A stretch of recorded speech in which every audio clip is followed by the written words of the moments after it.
زي ما يكونوا خدوا عليها خلاص؟ لا مش حكايه خدوا، هم كانوا مقفلين الجيم ولغايه ما احنا جبنا جون وبعد كده ما فتحوا جيم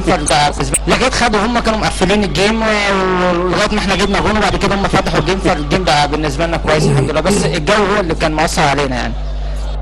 عامة الف مبروك. الله يبارك فيك، ربنا يخليك. كابتن شوقي غريب، معانا كتير من الضيوف هيسالوا اكيد اسئله، لكن عايزه اقول لك في البدايه انه الناس كانت متوقعه ان منتخب مصر يجيب اهداف اكتر من الثمانيه اللي جابهم ملاوي. ما احنا كسبنا 4 هيبقى عايزين 8، لو كسبنا 2 هيبقى عايزين 4، كسبنا 6 هيبقى عايزين 8. يمكن ده لعيب حسن قال درجه حراره، لا في درجه حراره اكتر من 40، وبعدين ده درجه حراره مصر عليهم، هم عمرهم ما لعبوا في جو زي ده، هم كل ماتشاتهم هنا بيلعبوا الساعه 5 والساعه 7،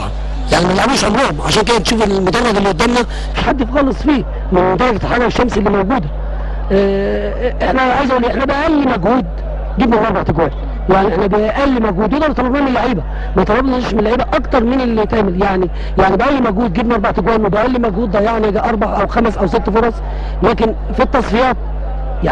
قدرت تكسبي، كسبت، كنا نقدر نجيب اكتر من كده جوان، كنا نقدر نجيب اكتر من جوان. مش هنتكلم على تحكيم ولا مش تحكيم، مالناش دخل بالامور دي خالص، انا ما بنتكلمش فيها خالص، لكن انا شايف النتيجه 4 نتيجه كويسه كانت في مشوار صفات، ان احنا نوصل ل6 نقط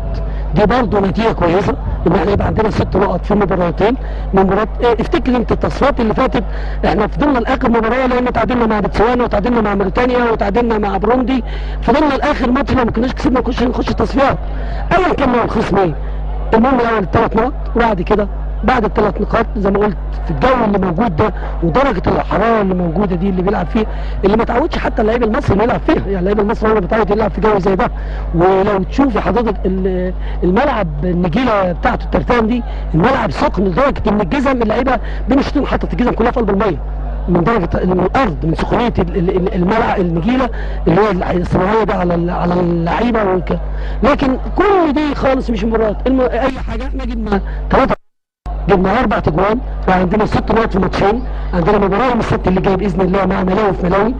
في مباراه هتتلعب لسه بكره في ملاوي والكونغو، مستنيين نتيجتها ايه، ومستنيين باذن الله شريط المباراه يجي لنا عشان نتابع المباراه المهمه اللي جايه. والمباراه اللي جايه انا بعتبر ان ال3 نقط اللي جايين باذن الله بتوع ملاوي دول اللي هيوصلونا باذن الله للمرحله الثانيه بنسبه اكثر من 90%.